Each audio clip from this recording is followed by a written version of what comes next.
আমরা right form of ভার্বের second পার্টে আছি, ঠিক না?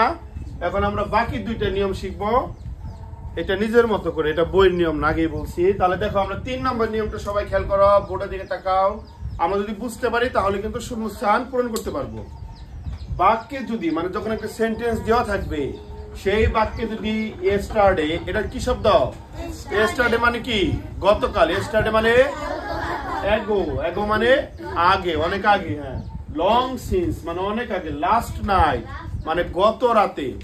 এই শব্দগুলো থাকে, এই শব্দগুলো থাকে, তবে ভার্বের পাস্ট ফর্ম হবে। কোন ফর্ম হবে? কারণ দেখো এই শব্দগুলোই বোঝায় যে এই কাজটা কখন হয়েছে, আগে হয়েছে, গতকাল হয়েছে। তাহলে ভার্বটাও তোমার কি হবে? পাস্ট ফর্ম হবে। পাস্ট ফর্ম কোনটা মনে আছে তো তোমাদের? এই যে আমরা শিখেছিলাম না, গো, গোর পাস্ট কি বলো? ওয়েন্ট। আর পাস্ট পার্টিসিপল হলো গন। তারপর শিখেছিলাম সি, সির পাস্ট ফর্ম কি বলো? স। পাস্ট পার্টিসিপল হলো সিন। আরো শিখেছিলাম ডু, ডুর পাস্ট কি বলো? ডু, ডিড, ডান। আরো শিখেছিলাম এরকম প্লে, প্লে মানে খেলা করা, এর পাস্ট কি বলো? প্লেড, প্লেড, প্লেড মানে খেলা করেছিল। আর অতীতকালের কথা। তাহলে দেখো এখন আমরা শব্দগুলো দেখে শূন্যস্থান পূরণ করব। সবাই বোর্ডে তাকাও।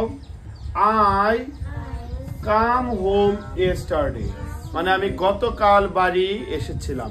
তাহলে এখানে ইয়েস্টারডে আছে, শব্দটা আছে না? ওই যে ইয়েস্টারডে উপরে, তাহলে ইয়েস্টারডে এই শব্দটা থাকলে ভার্ব কি হবে বলো? পাস্টে হবে। তাহলে কামের পাস্ট টেন্স কি বলো? মনে আছে? কেম। গুড, এই তো পারতেছো। কামের পাস্ট টেন্স, এদিকে তাকাও। তাহলে কাম, কেম, আবার পাস্ট পার্টিসিপলে কামই হবে। হ্যাঁ, তাহলে এটা কি হবে? আই কামই হবে। কামের পাস্ট টেন্স কি হবে? কেম। আই কেম হোম ইয়েস্টারডে, এর অর্থ হলো আমি গতকাল বাড়ি এসেছিলাম। তাহলে কেন এটার কেম দিলাম খাদিজা? কেন? এই যে ইয়েস্টারডে আছে, ঠিক না? ইয়েস্টারডে মানে গতকাল, এই জন্য ভার্বটা কি হয়ে গেছে? কাম থেকে কেম হয়ে গেছে। তারপরটা দেখো, I dash C U long ago মানে আমি তাকে অনেক আগে দেখেছিলাম। কখন দেখেছিলাম? তাহলে এটাও ভার্ব কি হবে? লং অ্যাগো থাকলেও ভার্বটা পাস্টে হবে। তাহলে সির পাস্ট কি বলো? Saw, S O W, saw. I saw you long ago মানে আমি তোমাকে অনেক আগে দেখেছিলাম। বুঝতে পেরেছো এই দুইটা? হ্যাঁ, এবার তাহলে 4 নাম্বার নিয়মটা করি। কোন সেন্টেন্সে যদি এই 3টা শব্দ মনে রাখতে হবে, কি? হ্যাভ, হ্যাজ অথবা হ্যাড থাকে। দেখো প্রথম আমরা পড়ছিলাম কি ভার্বের প্রেজেন্ট রূপগুলা কোথায় কোথায় হবে। তারপর 3 নম্বরে কি পড়লাম? ভার্বের পাস্ট রূপগুলা মানে কোথায় পাস্ট হবে। আর এখন তাহলে কোনটা পড়বো বলো? শেষেরটা। ওই পাস্ট পার্টিসিপল কোথায় হবে? পাস্ট পার্টিসিপল কোথায় হবে, ঠিক না? শেষেরটা কোথায় হবে? কোন সেন্টেন্সে যদি কি থাকে বলো? হ্যাভ, হ্যাজ অথবা হ্যাড থাকে, তবে মূল ভার্বের কি হবে? পাস্ট পার্টিসিপল হবে। কোনটা হবে? ওই শেষেরটা। পাস্ট পার্টিসিপল কোনটা? শেষেরটা। এটা হলো প্রেজেন্ট। এটা কি বলো? এর আগে এটা পড়াইছিলাম কিন্তু। তারপরটা কি? পাস্ট। আর সবার শেষেরটা হলো পাস্ট পার্টিসিপল। হ্যাঁ, তাহলে দেখো he has dash the word সে কাজটা করেছে। তাহলে এখানে হ্যাজ আছে, ঠিক না? হ্যাজ আছে না? হ্যাজ থাকলে মূল ভার্ব, এটা হলো মূল ভার্বটা। এর কি হবে? Past participle. ডুর পাস্ট পার্টিসিপল কি? দেখো ডু, ডিড, ডান শেষেরটা। তাহলে he has done the work মানে সে কাজটা করেছে।